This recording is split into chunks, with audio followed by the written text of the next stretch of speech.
질문을 하나 하고요. 그 질문을 설교 끝날 때 또 한 번 하겠습니다. 여러분들이 처음 질문을 듣고 대답을 한번 속으로 해보시고, 그리고 설교 끝날 때 똑같은 질문을 할 때 또 한 번 대답을 해보시면 좋겠어요. 오늘 내용이 조금 또 이게 좀 이렇게 어렵지 않을까 그런 염려가 되면서 가능한 한 좀 쉽게 말하려고 하는데 한치 좀 생각을 좀 모아주셨으면 좋겠고요. 질문은 뭐냐면, 예수 믿는 사람, 예수 그리스도의 복음을 가진 우리들이 율법을 지켜야 하나요? 안 지켜도 되나요? 이 질문입니다. 율법을 지켜야 되는 겁니까? 복음, 예수 복음을 가지고 있는 우리가 율법을 지켜야 합니까? 안 지켜도 됩니까? 이 질문. 이 질문에 대한 대답을 이제 속으로 하시고, 이 똑같은 질문을 설교 끝나고 또 한 번 할 텐데, 그때도 한번 여러분들 대답을 해보시면 좋겠습니다. 질문 자체가 단순하지는 않아요. 약간 아주 모호함도 있고 좀 복잡한 감이 없지 않아 있습니다. 율법이라는 게 대체 뭐길래 지금 우리가 이 주제를 다뤄야 되는 건가? 그것도 한번 오늘 말씀 통해서 한번 생각해 보면 좋겠습니다. 대체 그게 뭐길래 먹고 살기 바빠 죽겠는데 그런 것까지 신경을 써야 되나? 한번 생각을 해보면 좋겠고요. 율법이 크리스찬들에게 어떤 의미가 있는지 한번 생각해 보면 좋겠습니다. 어느 자매와 형제가 대화를 나누는데 아주 심각하게 대화를 나누는 내용이 있었습니다. 자매의 주장은 뭐냐면, 안식일을 토요일로 지켜야 되는데, 그런데 안식일을 일요일 날로 지키는 오늘날 교회가 아주 중대한 오류를 범하고 있는 거다. 구약 성경에 안식일을 잘 지키라고 십계명에도 나와 있고, 또 안식일을 잘 지키지 못하면 죽이라고 되어 있는데, 그렇다면 안식일을 잘 지키려고 그러면 원래 안식일이 토요일이니까 토요일 날 지켜야지 왜 일요일 날을 안식일로 지키냐. 이거는 현대 교회의 대단한 잘못이다, 이렇게 주장하는 겁니다.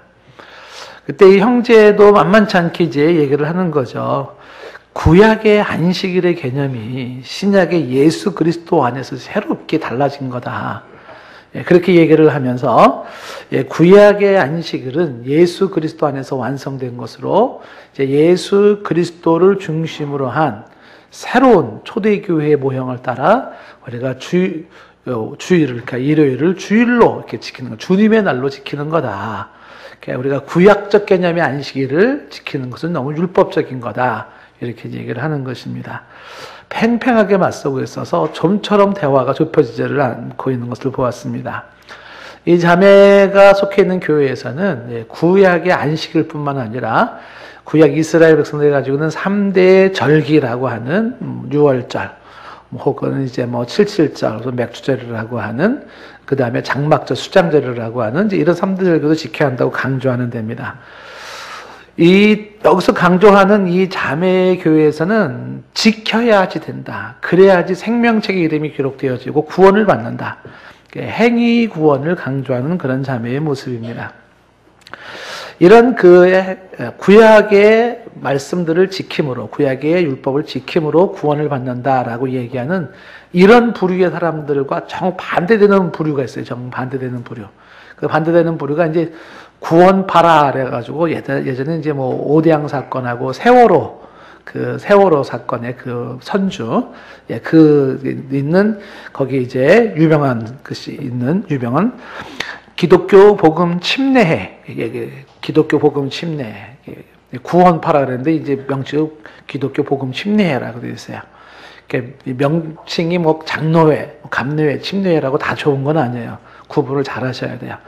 근데 여기서는 이 구원파에서는 이제 강조하는 게 뭐냐면, 반대로 구약이 더 이상 필요가 없다. 구약의 내용들은 더 이상 우리에겐 의미가 없다. 왜냐하면 예수 그리스도 안에서 모든 구약이 완성됐기 때문에 예수 그리스도를 통한, 그분을 통한 믿음으로 구원받으면 되는 거지, 구약의 그 어떠한 절기도 지키거나 그것을 지금도 우리가 받아들일 거는 없다라고 강조하는 게 구원파의 한 주장이에요. 여기서 이제 구원파는 이제 말 그대로 오직 믿음으로 구원받는다는 걸 많이 강조하는 데고, 그리고 이제 아까 한 자매 같은데 여기는 이제 율법을 통한 율법을 지킴으로써의 구원을 말하고 있는 것입니다. 행위 구원인가 혹은 믿음 구원인가의 문제는 카톨릭과 지난번 보았던 마틴 루터의 종교 개혁 이후의 개혁교회와 차이가 왔다 갔다 이제 하는 입장이기도 합니다. 보통 율법을 지켜야 한다라고 하는 것은 말씀을 지켜야 한다라고 하는 말씀을 지키는 말씀에 지키는 행위를 강조하는 것입니다. 자, 그렇다면 이 율법이라고 하는 것을 지켜야 한다는 얘기냐, 안 지켜도 된다는 거냐? 이 질문. 이거 지켜야 되는 거, 안 지켜야 되는 거 아주 말썽달썽합니다. 이 부분에 대해서 이제 한 목사님이 글을 올려놓았는데 이렇게 글을 올려놓았어요. 여러분 한번 대답해 보시겠어요? 저는 잘 모르시는 분인데 강석중 목사님이라고 이제 올려놓은 글이 있어요. 하나님께 예배 드리는데 담배나 술을 해도 되나요? 이렇게. 지금 우리 가운데 뭐 술, 담배 하시는 분들 계시잖아요. 누구나 꼭꼭 찍지 않더라도 다 알잖아요. 그러니까 하나님께 예배 드리는데 담배나 술을 해도 되나요? 라고 질문을 던지면은 대부분이 물론 안 되지요. 라고 대답을 한다는 거예요. 근데 이 질문을 바꿔서 이렇게 질문을 하면 뭐라고 질문하냐면 아직 담배나 술을 끊지는 못했는데 예배 드려도 되나요? 이렇게 물으면 돼요. 라고 얘기를 한다는 거예요. 그러니까 예배 드리는 자가 담배나 술을 하면 되나요? 안 돼요. 안 돼. 아직 술, 담배는 끊지 못했는데 예배 드려도 되나요? 돼. 그러니까 상황은 똑같은 거예요. 술, 담배 하면서 예배 드리는 거거든요. 그러니까 이거 어떻게 질문하느냐에 따라서 안 되죠. 어떻게 또 질문할 때서 괜찮아요. 이렇게 된다는 거죠. 그래서 이분이 얘기하는 거는 뭐냐면 예배 드리는 자가 술, 담배를 해도 되나요? 라는 것은 예배자라는 곳에다가 초점을 두는 것으로서 예배 드리는 자의 마땅한 삶은 술, 담배를 안 하는 거다. 이렇게 얘기하는 거. 그 다음에 아직 술, 담배를 못 끊었는데 예배 드려도 되나요? 라고 하는 것은 돼요, 괜찮아요. 라고 할 때는 그것은 인간의 아직도 미완성의 연약한 부분을 인정하면서 받아주고 예배를 통하여 변화될 것을 또 기대하는 모습이라는 거예요. 그래서 이제 이 목사님이 이제 얘기의 요점은 뭐냐면 그 예배 드리는 자가 술, 담배를 해도 되나요? 그래서 안 돼요. 라고 대답하는 걸 요걸 율법주의적 시각 이렇게 얘기를 하더라고요. 그러니까 율법적인 시각으로 보면 안 돼. 이렇게. 그런데 아직 술, 담배를 끊지 못했는데 예배 드려도 되나요? 그런 것은 네, 돼요. 이렇게 말하는 건 복음적 시각이라는 거예요. 그래서 우리는 율법적 시각을 가지고 사람을 재지 말고 복음적 시각으로 사람을 좀 품어야 된다. 이 얘기를 하고 싶었던 거예요. 일리는 있는 말씀이죠. 근데 이걸 이렇게 단순화시키기에는 약간 미묘한 부분이 있고 좀 복잡한 경향이 있습니다. 오늘 이제 그 얘기를 좀 하고 싶은 건데, 우리가 복음을 가진 자로서 율법을 지켜야 하나 안 지켜도 되는 것인가 하는 것입니다. 자, 한번 설교를 끝을 듣고서 또 이 질문 또 할 테니까 그때 한번 또 여러분 대답을 해보시면 좋겠습니다. 오늘 이 얘기를 하기에 있어서 오늘 초신자들이나 처음 나오신 분들이나 또 신앙에 깊지 않으신 분들을 위해서 율법이란 무엇인가부터 간단히 좀 설명을 하고 그 다음에 이야기를 좀 했으면 좋겠습니다. 율법이라는 게 뭐냐라고 할 때 율법을 거꾸로 하면 어떻게 되나요? 법률이에요, 법률. 그러니까 율법은 법입니다. 우리가 살면서 법이 있잖아요. 여러 법이 있는데 그 법, 하나님이 인간에게 주신 법이 있어요. 그걸 율법이라 하는 거예요. 그러니까 우리가 사회에 살면서 우리가 일상생활에서 우리가 법에 의해서 우리가 이제 살고 있는데 하나님이 인간에게 준 법이 있어요. 그것을 이스라엘 사람들을 통해서 주셨는데 그걸 율법이라 이렇게 얘기를 하고 있는 것입니다. 그래서 율법은 하나님이 인간에게 주신 법, 이 법대로 해야 되는 건데 이 율법이라는 단어를 쓸 때는 이게 쓸 때마다 용도가 이게 조금씩 의미가 다르게 사용되어져요. 그래서 율법이라고 하면 뭐를 율법으로 말하는 거냐라고 하나님의 법이 뭐냐라고 할 때 좁은 의미에서 율법이라고 하면 이제 보통 십계명 이렇게 말할 수가 있어요. 우리가 10가지 계명, 십계명 알죠? 그 십계명이 율법의 축소판이라 생각하면 돼요. 그래서 십계명, 그 율법을 십계명으로 이렇게 얘기할 수도 있고 조금 더 확대된 의미로 율법을 얘기하면 모세가 시내산에서 받은 계명, 그걸 율법이라 이렇게 얘기를 할 수 있고요. 이걸 조금 더 확대된 것이 율법이라고 하는 것이 바로 모세가 쓴 구약성경 처음부터 5번째까지 나오는 창세기, 출애굽기, 레위기, 민수기, 신명기, 그걸 모세오경이라, 율법서라 이렇게 얘기를 하는데 이거를 의미할 수도 있어요. 뿐만 아니라 율법 그러면 조금 더 넓은 의미로 쓰여지는 게 뭐냐면 율법은 구약성경을 가리켜 율법이라는 말을 쓰기도 하고요. 더 넓은 의미로 율법 그러면 그냥 하나님의 말씀, 그래서 신구약 성경 말씀 전체를 율법이라고 이렇게 말하기도 합니다. 그러니까 율법이라는 말을 쓸 때는 문맥에 따라서 대체 어느 부분을 짚어서 하는 얘기냐라는 것을 이제 주의할 필요가 있습니다. 예를 들면 유대인들을 이야기하면서 유대인들의 오늘 말씀에도 너희들의 율법을 받은 자로서 이렇게 막 율법을 얘기할 때 그들에게는 율법이라는 건 구약 성경이고 조금 더 정확하게 말하면 모세의 율법을 말하는 거죠. 그러니까 모세가 받은 율법, 그것이 대부분의 모세오경이라는 창세기부터 신명기까지 내가 들어있는데 그 내용을 의미한다 이렇게 말할 수가 있습니다. 조금 더 설명을 한다 그러면 도대체 그 하나님이 인간에게 준 율법, 그 법이라는 것은 대체 어떤 내용들이 있는가라고 할 때 뭐뭐뭐뭐를 하라라고 하는 그러한 법이 있고 뭐뭐뭐뭐를 하지 마라 하는 법이 있어요. 누가 이거를 하나도 한번 세어봤나 봐요. 세어봤더니 성경에 613개가 법으로 정해져 있더라 이러는 거예요. 그러면서 뭐뭐를 하지 말라, 뭐뭐를 하라라고 하는 것이 248개이고 뭐뭐를 하지 마라 하는 게 365개래요. 그래서 이것이 이제 613개라 이렇게 얘기를 하는데 뭐 제 생각에는 3개 나름일 것 같아요. 그거는. 근데 이제 그런 식으로 얘기를 해서 하나님께서 하라라고 했는데 하지 않은 것은 율법을 범한 거고요. 하지 말라 그랬는데 한 것도 당연히 그것은 율법을 범한 것이 되는 거죠. 뭐 십계명만 놓고 보더라도 마찬가지예요. 하라는 것이 있고 하지 말라는 게 있어요. 네. 부모를 공경하라. 공경하라. 부모 공경 안 했으면 범죄한 거죠. 그렇죠? 살인하지 말라. 살인하지 말라는데 살인하면 물론 범죄한 것이죠. 이런 식으로. 그래서 이제 이 율법이 굉장히 방대한데 이 방대한 율법을 성경 말씀, 하나님의 말씀 전체를 축소해가지고 구약 성경으로, 모세오경으로, 십계명으로 축소해서 2개로 축소해 놓은 분이 예수님이에요. 예수님은 이 전체 율법을 2개로 축소한 게 뭐냐면 내 마음을 다하고 뜻을 다하고 정성을 다하여 내 하나님을 사랑하고 이웃을 내 몸과 같이 사랑하라 이거죠.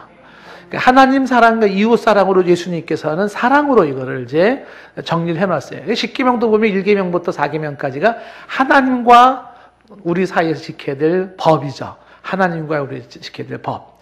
그리고 5계명부터 10계명까지가 사람과 사람 사이에 지켜야 될 법이에요. 예, 그것이 바로 십계명 중에 이제 후반부에 나와 있는 이웃 사랑에 대한 것이죠. 그러니까 사람과 사람 사이에서 지켜야 될 법 중에서는 부모에 대한 것이 첫 번째로 강조되고 있는 것이기도 합니다. 자, 이런 율법의 개념을 가지고서요, 우리가 이제 오늘 말씀을 좀 한번 보도록 하겠습니다. 자, 율법은 하나님이 인간에게 주신 법이에요. 하지 마라, 하라 이렇게 정해놓은 넓은 틀의 법. 이걸 유대인들에게 국한시킬 때는 구약 성경, 모세오경을 거기 보면 하나님이 상세하게 나왔어요. 뭐 예배 드리는 법부터 상거래법, 상거래를 어떻게 해야 되는지, 그 다음에 뭐 사람들과의 관계에 관련된 모든 하나님과 사람 사이에 지켜야 될 법이 많이 있어요. 심지어는 뭐 결혼하는 문제, 혹은 성생활하는 문제까지도 법이 다 있습니다. 이렇게 하면 안 되고 저렇게 하면 안 되고 막 이런 것들이 다 쫙 나와 있는 그런 법, 그런 구약 성경의 법, 율법이라고 하는 그 법을 생각해요. 인간에게 하나님이 주신 하라, 하지 마라 하는 법이 있다. 이게 율법. 자, 12절 말씀에 보시면은요, 12절에 오늘 말씀에 무릇 율법 없이 범죄한 자, 율법이 없이 범죄한 자, 그 사람 또한 율법 없이 망하고요. 무릇 율법이 있고 범죄한 자는 율법으로 말미암아 심판을 받는다. 그러니까 율법이 없이 범죄한 자는 하나님이 준 법이 뭐야? 근데 우리 모르겠는데 받은 적도 없는데 이렇게 말하는 사람이 있을 수 있겠죠. 그들이 비유대인들, 다시 말하면 이방인이라고도 하고 헬라인이라고도 하는 사람들이에요. 하나님의 율법을 우리가 받은 적은 없어요. 하나님이 우리 인간에게 해야 할 것과 하지 말아야 될 것이 뭔지 우리는 몰라요. 하는 사람일지라도 그 율법이라고 하는 게 있는데 그걸 못 지켰다? 그럼 그 사람은 망한다. 몰랐는데요? 그렇다고 봐주는 게 아니다 하는 거야. 그 다음에 무릇 율법이 있고 범죄한 자는, 이제 율법이 있고 범죄한 자는 누구를 말하는 거겠어요? 유대인들인 거죠. 유대인들, 너희들은 율법을 너에게 줬잖아. 근데도 율법을 어겼어? 범죄했어? 그럼 그 율법의 잣대에 의해서 너희는 심판을 받는다라는 것이죠. 몰라도 범했으면 벌받게 되고, 알아도 범했으면 벌받게 되는데, 법이 그렇잖아요. 그렇죠? 내가 어느 도로를 막 달려가는데 여기는 시속 60km야. 근데 몰랐어요, 그걸. 그래가지고 80을 확 달렸어요. 그럼 딱지가 딱 날아와요. 몰랐는데요. 그럼 봐줘요? 아니잖아요. 그럼 탁 뜨는 거야. 그러니까 몰라도, 알아도 율법을 지켰냐, 안 지켰냐, 법을 지켰냐, 안 지켰냐로 그냥 그대로 법은 집행을 해버린다라는 것이잖아요. 그렇죠? 법을 공부하신 분들은 아마 공감을 하실 거예요. 자, 그런데, 그러면 이제 율법을 받지 못한 사람들한테는, 억울하다. 그래도 우리는 뭐가 지켜야 되는 건지, 그걸 우리는 몰랐는데, 이렇게 핑계할 수 없는 이유가 있다는 거야. 이유가 14절, 15절이에요. 14절로 건너가면, 14절에 뭐라고 되어 있냐면, 율법 없는 이방인이, 그러니까 율법을 모르는 이방인, 율법을 받지 않은 이방인, 그들은 본성으로 율법의 일을 행해요. 본성으로 율법의 일을 행하는데, 그때는 이 사람은 율법이 없어도 자기가 자기에게 율법이 된다라고 말했어요. 그러니까 사람은 본성적으로 율법의 삶을 살 수 있도록 지음을 받았다라는 것이. 그러니까 본성적으로라고 하는 것. 그러니까 우리가 예를 들어서 원시인들을 한번 생각해 보면은요, 지금도 저 밀림 속에 있는 어느 원시인들을 생각해 보면, 이 사람들은 뭐 법이 뭐고, 뭐 하나님의 법이 뭐고, 뭐 율법이 뭐고, 뭐 그런 들어본 적도 없는 사람들이에요. 그런데 그 사람들은 본성적으로 이웃과 함께하고, 사람들을 향해서 뭐 음식을 나누고, 도와주고, 그리고 또 함께 하는 그런 모습이 있는데, 이게 본성 속에 담겨져 있는 인간의 도덕적 성향이라고 하는 거예요.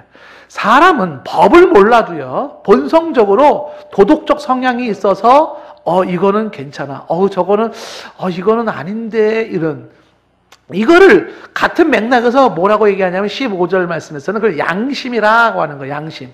이런 이들은 그 양심이 증거가 되어 그 생각들이 서로 혹은 고발하기도 하고 변명하기도 해요. 그 마음에 새긴 율법의 행위를 나타내요. 그러니까 그 본성과 양심이라는 것이 내 안에 뭐가 있냐면 내 안에 재판정이 있어요. 법원이 있어요. 그래서 내 안에서 지금 재판이 이루어지고 있는 거야. 내가 뭔가를 할 때 한쪽에서는 양심이 뭐예요? 검사가 내가 찌르는 거예요. 그것만 잘못된 거야. 너 그러면 안 되는 거야. 너 어떻게 그럴 수가 있어? 막 양심을 팍팍팍 찔러요. 이렇게. 검사가 돼가지고 나를 막 고발하고 있는 거죠. 그러면 내 안에 이 타락한 본능을 가진 게 변호사가 돼가지고 또 변명을 하는 거죠. 인간이 뭐 다 그런 거지 뭘. 아이고 살다 보면 그럴 수도 있는 거지 뭘. 이거 내가 지금 이렇게 얻지 않으면 지금 나한테 그게 안 오는데 어떡하겠다는 거야. 사람 먹고 살아야 되잖아. 아유 그냥 한번 넘어가. 막. 그러면 또 이 양심이 그래도 그렇지 막 그러면 안 되지. 아이 사는 게 다 그런 거라니까. 아이 그러면 안 되지. 막 제 얘기하는 거예요 지금. 막 이렇게 이제 서로 내 안에서 싸우고 있단 말이에요. 그래서 양심에만 충실을 해도 어떻게 될까요? 하나님의 법을 이룬다는 거예요. 하나님의 법을.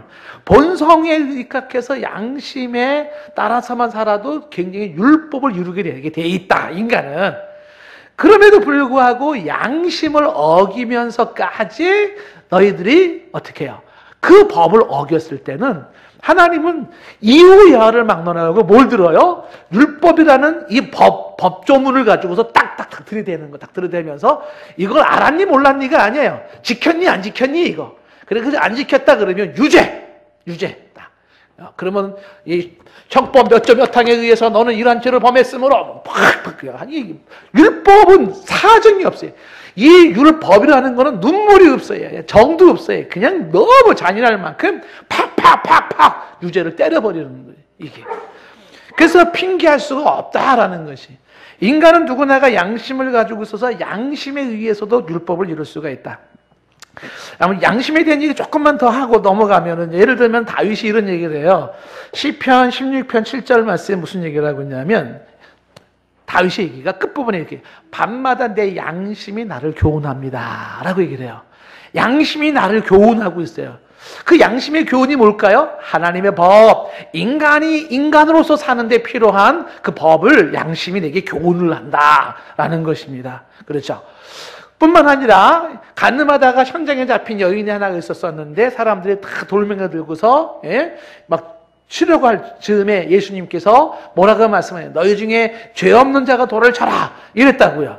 그랬더니 청중의 반응이 어떻게 나왔냐면, 요한복음 8장 9절 말씀에 청중의 반응들이, 그들이 이 말씀을 듣고 양심의 가책을 느껴 어른으로 시작하여 젊은이까지 하나씩 떠나갔다라고 되어 있어요. 양심의 가책을 그들이 느꼈던 것이 뭐냐면, 양심이 그들을 찔렀던 거죠. 너가 돌들 자격이 있는 거야? 팍팍 찔렀던 거죠. 너 그때 거기서 그랬잖아. 너 그때 너 그랬잖아. 막 팍팍 찌르는. 그 가책이, 그 양심이 법이 돼서 자기를 찌름으로 인하여 그 가책을 느낀 사람들은 어떻게 다 돌을 내려놓고 떠나갈 수밖에 없었다. 양심이 그렇게 역사하더라라는 것이에요. 그래서 사도 바울은 사도행전 23장 1절 말씀에 뭐라고 말하냐면, 끝부분에 이렇게 얘기해요. 나는 범사의 양심을 따라 하나님을 섬겼다 그래요. 그 양심을 따라 하나님을 섬겼다. 그러니까 율법이 뭔지 모르는 사람들에게 내가 양심을 따라 하나님을 섬겼다라는 것은 굉장히 하나님의 법에 충실했다라는 것을 말해주고 있는 것이죠. 사도행전 24장 16절 말씀에서도 바울이 양심에 대해서 얘기하잖아요. 항상 양심에 꺼리낌이 없기를 힘썼다라고 얘기하죠. 그러니까 저와 여러분의 양심에 꺼리낌이 없이 살아도 어떻게 된다? 하나님의 법을 이루어요. 성경 말씀 몰라도 어떻게 된다? 하나님의 법을 이룰 수가 있다는 것이죠. 그러므로 율법을 받지 못했다고 핑계할 수 없다는 거예요. 근데 문제는 여기 있죠. 뭐가요? 그 양심이, 양심으로서의 기능이 제대로 안 돼요. 마비가 되어진 거죠.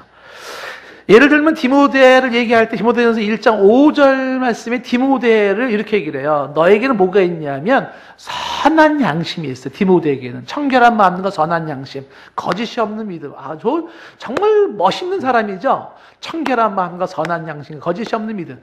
그 선한 양심을 이야기하는 것은 뭘 얘기하는 걸까요? 거짓된 악한 양심도 있다는 걸 전제로 하고 있는 것이에요. 양심이 그렇게 될 수도 있다라고 하는 것이죠. 디모데전서 3장 9절로 가면 집사의 선전 기중에 이런 사람을 집사를 세워라. 누구를? 깨끗한 양심에 믿음의 비밀을 가진 자. 그러니까 양심이 깨끗한 자가 집사가 돼야 돼요. 양심이 더러울 수 있다는 거예요. 더러운 양심이 있다는 거예요. 그런 사람은 집사를 세우지 말아라. 이렇게 얘기를 하고 있는 것이죠. 그래서 이 양심 중에도 제대로 된 양심이 아니라 잘못된 양심이 있다. 이거를 좀 심하게 뭐라고 표현되냐면, 디모데전서 4장 2절 말씀에 뭐라고 되어 있냐면, 양심이 화인을 맞아서 이렇게 되어 있어요. 그 양심이 불에 지져졌다는 거야.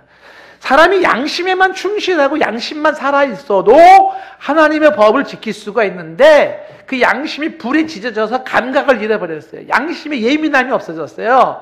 그래서 예전에는 조금만 잘못해도 막 가슴이 쿵탕쿵탕 뛰면서 어떡하지? 막 불안해서 잠을 못 잤어요. 그런데 언제부턴가 이 양심이 무디어져서 불에 지져져 가지고요, 웬만큼 잘못을 저지르려고도 내가 뭐 어째서 이러고 있다라는 것이에요. 그러니 이 양심이 이렇게 화인이 맞을 정도가 된 상태에서는 십중팔구 하나님의 율법을 지키기는 어렵게 되어 있다라는 거예요. 자, 그렇다면 2장 오늘 12절 말씀을 어떻게 이해해야 될까요? 오늘 12절 말씀에 보시면은요, 무릇 율법이 없이 범죄한 자, 이방인들, 헬라인들, 그들은 율법 없이 망하게 되어 있고요. 무릇 율법이 있고 범죄한 자, 유대인들, 그들은 율법으로 말미암아 심판을 받아요. 여기서 공통적인 점이 뭐냐면 범죄한 자예요. 범죄한 자. 율법이 없는 자도 범죄하고요, 율법을 가진 자도 범죄해요. 그 범죄한 자들은 공통적으로 망할 것이며 하나님의 심판을 받게 된다라는 것이. 뭘 얘기하고 있는 거냐면, 하나님의 율법을 받았든 안 받았든지 간에 하나님의 율법의 잣대를 들어댔을 때는요, 지구상의 모든 인간은 유죄. 그 하나님의 법에 의해서 야고보서가 이야기하기를 그 많은 법 중에 하나를 범하는 것도 율법을 범한 거라 그랬어요. 1년 365일 내 평생에 하나님의 그 많은 법 중에 하나만 범해도 율법을 범한 거예요.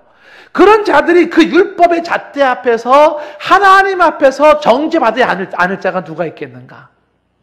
모든 사람은 율법 앞에 죄인이요, 모든 사람은 율법에 의하여 형벌을 받을 자라는 것을 말하고 싶은 거예요.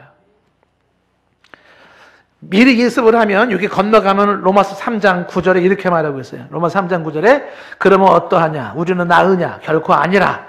우리는 어떠하냐? 이건 사도 바울도 포함해요. 다 포함해. 우리는 어떠하냐? 나으냐? 결코 아니라. 유대인이나 헬라인이나 다 죄 아래 있다고 우리가 이미 선언해요. 모두가 죄 아래 있다는 것을 선언하고 있어요.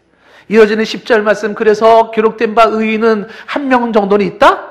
아니야, 의인은 없나니 하나도 없다는 것이 율법, 하나님의 율법 앞에서 모든 사람이 죄인인 것을 선포하고 있다는 것이죠.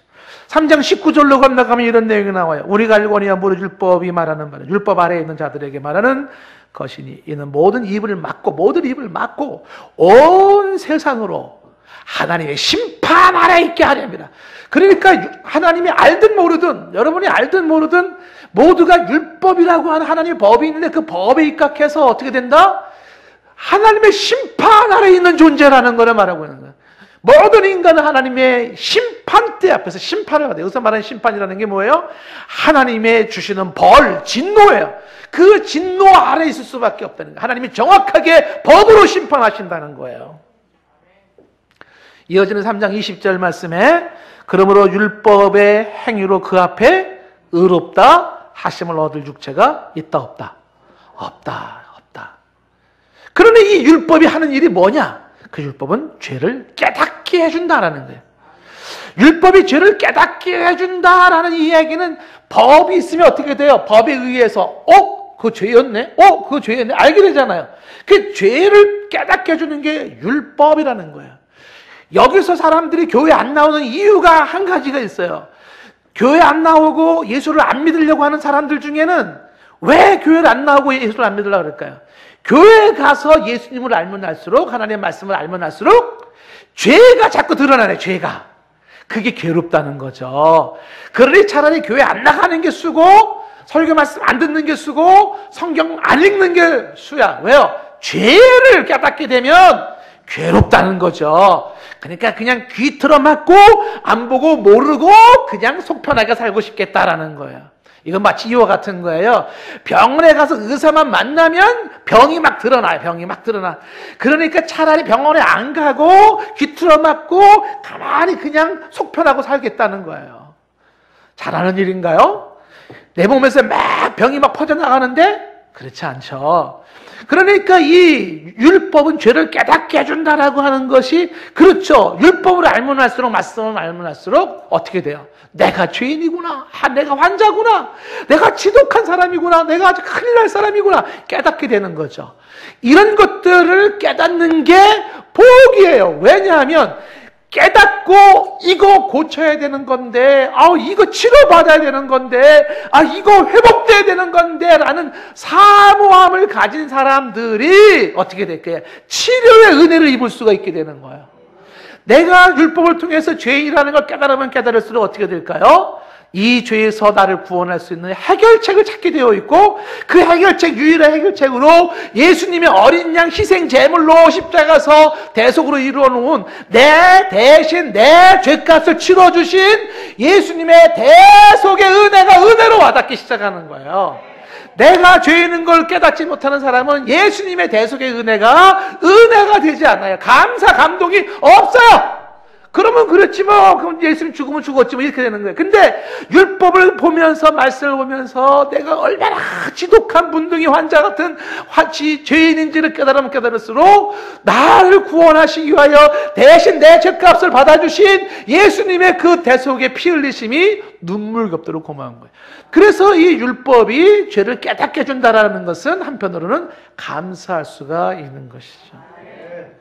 2장 16절 말씀에 가면은요, 16절에 가면, 복음에 이른 바와 같이 하나님이 예수 그리스도로 말미암아 사람들의 은밀한 것을 심판한다는 것이에요. 은밀한 것. 하나님의 심판 그 앞에는요, 우리의 은밀한 것, 내가 가지고 있는 생각도 죄로 율법은 딱 정해요. 예. 그 생각까지도, 마음 먹었던 것까지도. 우리가 내가 어떤 생각을 가졌어요. 저 인간이 그냥 확 어떻게 해버려야지. 그런 생각을 가졌다고 해가지고 경찰 와서 체포해 가나요?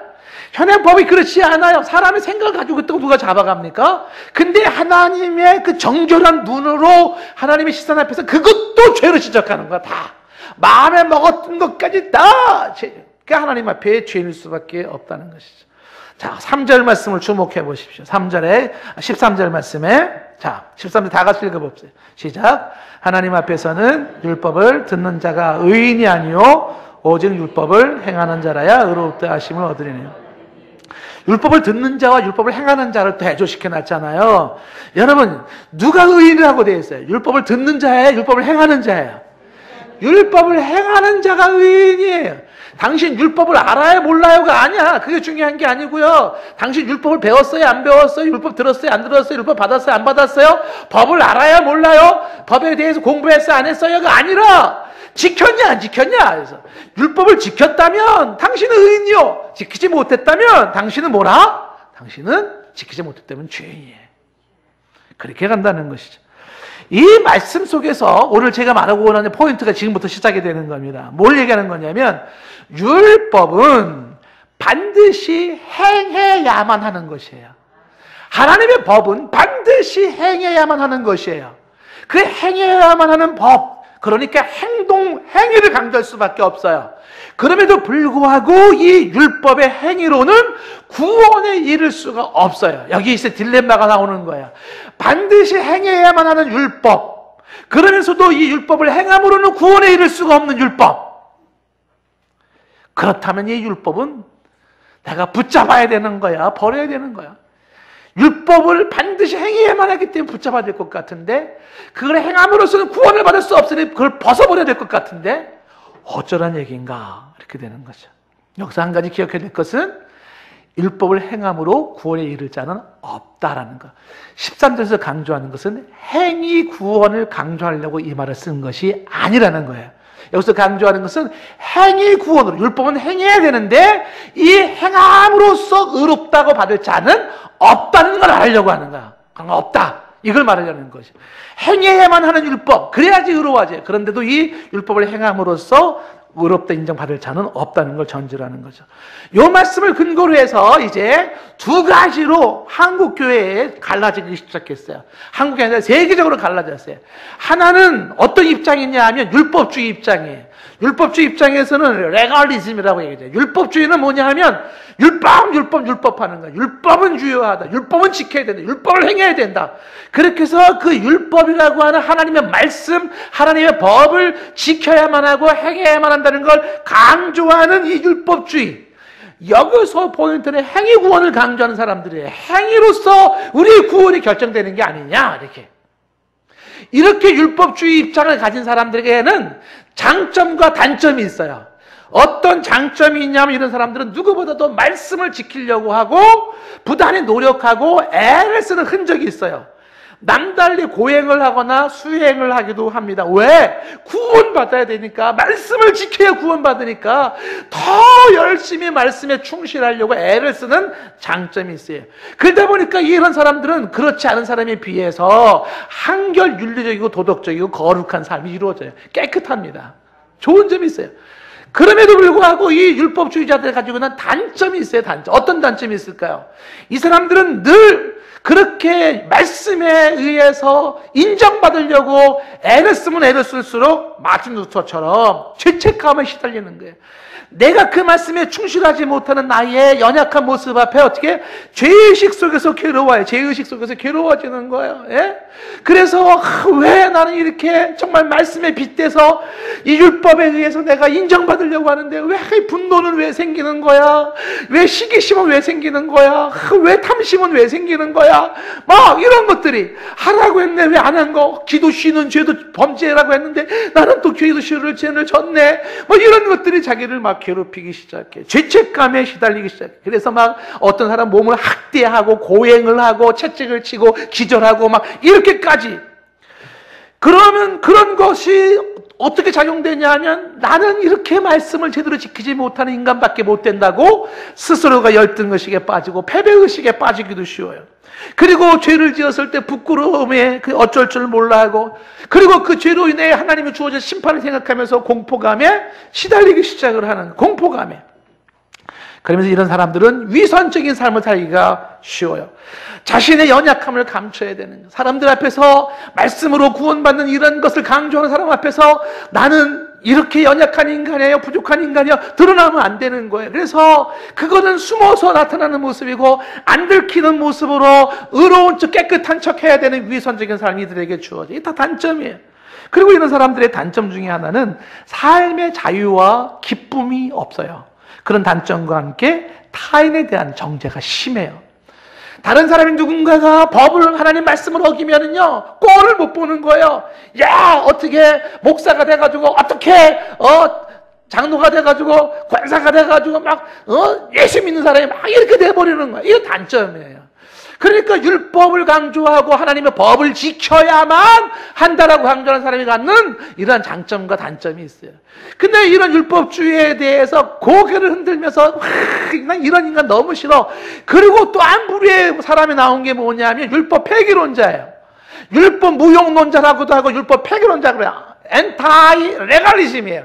이 율법 폐기론자들이나 율법 무용론자들은 반대예요. 이 사람들은 뭐냐면 율법을 지키고 율법의 행위를 강조하는 거, 그거 의미 없다. 이 율법의 폐기론자가 뭐랑 자꾸 연결되냐면 아까 얘기했던 구원파 같은 사람들 있잖아요. 복음주의도 이게 연관이 있어요. 예수의 복음이면 되지. 예수 믿어서 그 죄 사함 받고 예수가 우리를 구해주는 거지. 우리가 행위로서 율법을 지키면서 뭘 어쩌려는 거냐. 그러면서 율법의 폐기와 무용을 강조하면서 예수의 복음만을 강조하는 이런 식의 율법 폐기론자들이 있어요.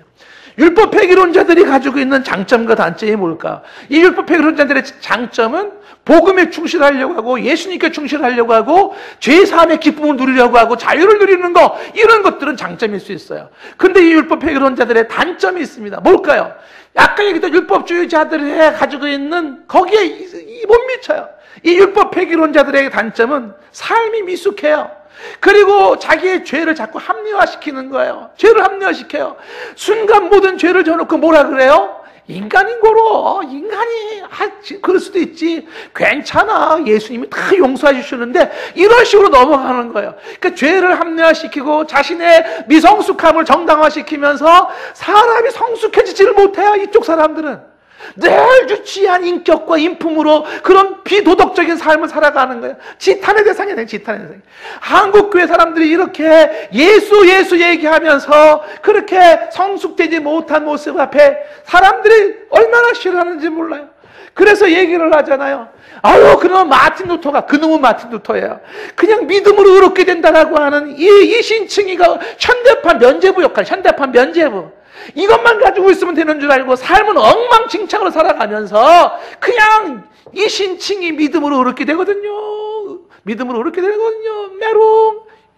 너무 얄미운 거야. 어떻게 예수 믿는 사람이 온갖 자기 삶에 책임을 짓지도 않고 죄에 대한 책임도 짓지도 않고 그러면서 예수님의 믿으면 죄사함 받거든요. 이러고 있어요. 그러니까 너무 꼴보기 싫은 거예요. 율법주의와 율법 폐기론자가 팽팽하게 맞서고 있다는 것이죠. 그렇다면 결론 그렇다면 우리의 입장은 뭐냐? 이거예요. 우리의 입장은 뭐냐? 정리해서 얘기를 하면은요, 우리의 입장은 첫째, 우리는 율법주의를 거부해요. 어떤 의미에서 율법주의를 거부하냐 하면 율법의 행위로서, 율법을 지키는 행위로서 하나님의 말씀을 지키냐 안 지키냐의 행위 문제로서 구원을 논하지 마라. 행위로서 구원을 논한다면 우리는 율법주의를 거부하는 거다. 예? 행위 구원을 말하지 말아라 하는 거죠. 만약에 우리가 어떠한 말씀을 지킴으로 행위 문제로 구원 여부가 결정된다면 예수님이 이 땅에 오셔서 그렇게 숭고하게 피 흘려 십자가에 죽을 이유가 없다는 것이죠. 우리는 우리의 어떠한 선행이나 우리의 어떠한 공로로도 주 하나님 앞에 의롭다 인정받을 수가 없음을 인정해요. 우리는 인간의 연약함과 인간의 부족함을 인정하는 것이죠. 그런 의미에서 우리는 율법주의자는 아니에요. 반대로 또 우리가 거부하는 두 번째는 뭐겠어요? 우리는 율법 폐기론자도 거부해요.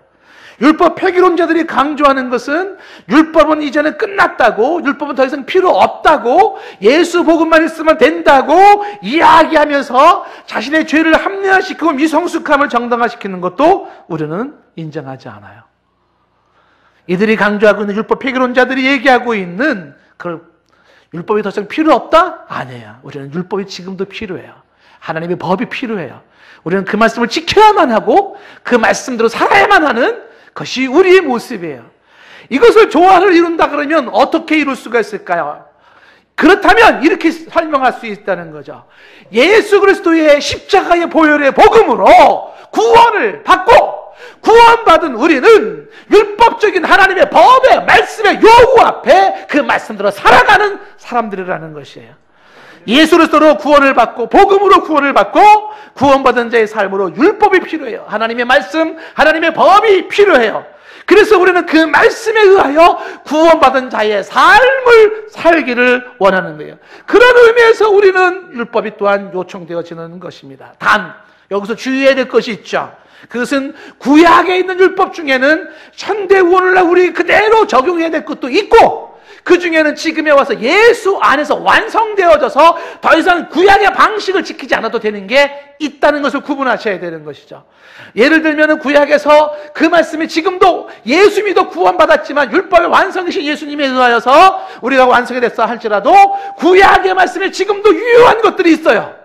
그 중에 대표적인 게 십계명 같은 거예요. 십계명은 이제 더 이상 불필요한 게 아니에요. 여전히 우리에게는 십계명이 필요하죠. 우리는 그것으로 구원을 논하려는 게 아니에요. 우리는 구원받은 자로서 십계명을 준수해야 되는 거예요. 하나님 말씀을 준수해야 되는 것들이 있다는 것이죠. 11조도 저는 같은 맥락으로 이해하고 싶은데 이건 제가 할 얘기가 여러분들이 많이 논란이 있을 수 있기 때문에 나중에 별도로 얘기를 하겠지만 구약의 말씀 중에서 많은 부분에서 우리는 그대로 지금 신약에서도 지켜야 될 말씀이 있는가 하면 이제 구약에 있었던 것이 지금 우리 그들을 지키지 않아도 되는 게 있습니다. 예를 들면 할례가 필수인가요? 그건 아니에요. 동물 제사가 필수인가요? 그거 아닙니다. 옛날처럼 성막을 만들어 놓고 해달로 해가지고서 지성소 성소 구분해 놓고 해야 될까요? 아니에요. 그런 것들은 예수 안에서 완성됐기 때문에 우리는 그렇게 하지 않냐고 오늘날 이렇게 예배당에서 예배할 수가 있는 거죠. 안식일도 마찬가지예요. 구약의 개념이 신약의 개념에 와서 다시 완성된 것은 완성된 모습으로 우리가 예수 안에서 새로운 모습으로 우리는 믿고 따라갈 수가 있다는 거예요. 구약의 것을 그대로 받아들일 것도 있고 예수 안에서 완성된 새로운 모습으로 우리는 구약의 말씀을 지킬 것도 있다는 것입니다. 설교 전에 던졌던 질문을 다시 던져요. 그렇다면 예수를 믿는 복음을 가진 우리는 율법을 지켜야 하나요? 지키지 않아도 되나요? 대답은 이렇게 말할 수 있습니다. 율법주의를 우리는 거부한다. 이런 말씀에 있어서 율법주의를 거부합니다. 뭐예요? 우리는 율법을 지킨 행위로서의 구원을 우리는 거부해요. 이런 부분은 마치 율법을 그렇게 강조하지 않는 것처럼 보여질 수 있어요. 네, 우리는 율법의 행위로서 구원하는 율법주의를 거부해요. 그렇다고 율법이 필요 없다고 강조하는 율법 폐기론자도 우리는 거부해요. 그것은 우리가 옳지 않은 거죠. 율법을 지켜야 되냐 말아야 되느냐라고 하는 부분은 그것은 어떤 면에서 구원을 논하는 문제라면 율법으로 논하지 마십시오. 우리는 얘기할 것이에요. 구원받은 사람이 어떻게 살아야 됩니까? 라고 말한다면 율법을 논하십시다. 율법으로 우리 갑시다. 하나님의 법으로 갑시다라고 말해야 할 것이에요. 이것이 우리의 대답입니다. 여러분의 율법에 대한 입장이 정리될 수 있기를 바라요. 설교 말씀이 좀 어려우신 분들은 동영상을 보면서 다시 한번 정리할 수 있기를 바라겠습니다. 오늘